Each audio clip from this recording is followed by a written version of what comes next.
पण जो हुशार आहे, बुद्धिमान आहे, त्याला माहिती इथं थांबून उपयोग नाही, आपण घराकडे निघायला पाहिजे. प्रबुद्ध व्यक्ती पाहिजे, कृष्णाच्या घरी जायचंय, भगवंताच्या घरी जायचंय, भगवंताचं प्रेम प्राप्त करायचंय. ही प्रबुद्धता येण्यासाठी काय झालं पाहिजे म्हणले, सत्संग झाला पाहिजे. भले तू आवडू न आवड, हा आवडी निवडीचा विषयच नाही. बऱ्याच लोकांना असं वाटतं मला आवड नाही, मला आवडीचा विषय नाही. एक साधं उदाहरण सांगतो म्हणजे तुमच्या लक्षात येईल. मला सांगा, सगळेजण उत्तर द्या. आपल्या सर्वांच्या घरी लहान मुलं आहेत ना, मॅडमचं लहान मुलगा आहे, बऱ्याच सगळ्यांच्या घरी लहान मुलं आहेत, शेरवीला आहे, सगळ्यांना लहान मुलं आहे. खरं प्रामाणिकपणे सांगा मला, त्या लहान मुलांना शाळेत जावं वाटतं का? खरं सांगा प्रामाणिकपणे. म्हणजे त्याची शाळेत जाणं ही आवड आहे का? सगळ्या माता हा माता त्यांच्या मुलं. मग जर त्याला आवड नाही म्हणून आपण त्याला त्याच्या आवडीनुसार जगू देतो का? आता अधिकार आहे की नाही त्याचा?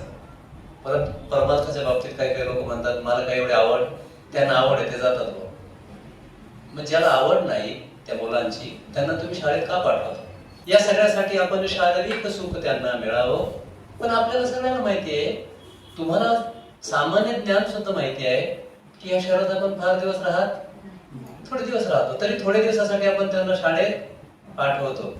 7वीत जावं लागतं, 8वीत जावं लागतं, 10वीत जावं लागतं, 11वीत. विचार करा, एका देहामध्ये जगण्यासाठी इतके वर्ष काय घ्यावं लागतं?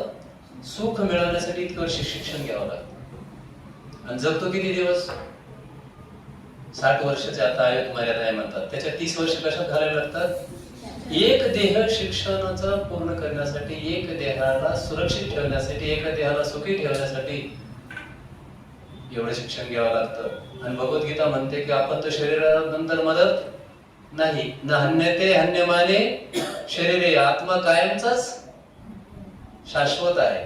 मग त्याचं शिक्षण घ्यायला किती दिवस लागते? आपण मिळेल का ते? होईल का शक्य? नाही. त्याच बरं, तो काय तुम्ही जर याला शाळेत पाठवताय, याच्या सुखासाठी पाठवतात का त्याच्या आवडीसाठी पाठवतात? सुखासाठी. मग याच्या नंतरच आपलं जे निरंतर सुख आहे, जे शाश्वत सुख आहे, ते मिळण्यासाठी आपल्याला काय करावं लागेल? सत्संग आवडीने यावं लागेल का नियमानुसार यावं लागेल? नियमाने यावं लागेल. आवड असू नाही तर नसू. कोणी म्हणे मला आवडत नाही बा, आवडायचा प्रश्नच कुठं राहिला? शाळेत जाणाऱ्या विद्यार्थ्यांना तुम्ही आवडीमुळे थोडीच पाठवता, त्याच्या सुखासाठी तुम्ही त्याला पाठवता, त्याच्या सर्वांगी कल्याणासाठी पाठवता. अर्जुनाला हेच सांगितलं भगवंताने. अर्जुनाला आवडत नव्हतं काही गोष्टी, चाललं होतं सगळं टाकून, मला नको नको. भगवंत म्हणे नाही, मी ऐक, मी माझं विज्ञान ऐक. तुला दुःखातून खरंच मुक्त व्हायचं असेल तर कृष्ण विज्ञान समजणं आवश्यक आहे. कारण का भगवंत रसाचे सागर आहेत ना, रस सगळे, आनंद सगळं त्यांच्याकडे. आणि आपण शोधतोय. भगवंत म्हणले मी तुला ज्ञानम विज्ञानम सहित, मी तुला ज्ञान विज्ञान सहित सांगतो.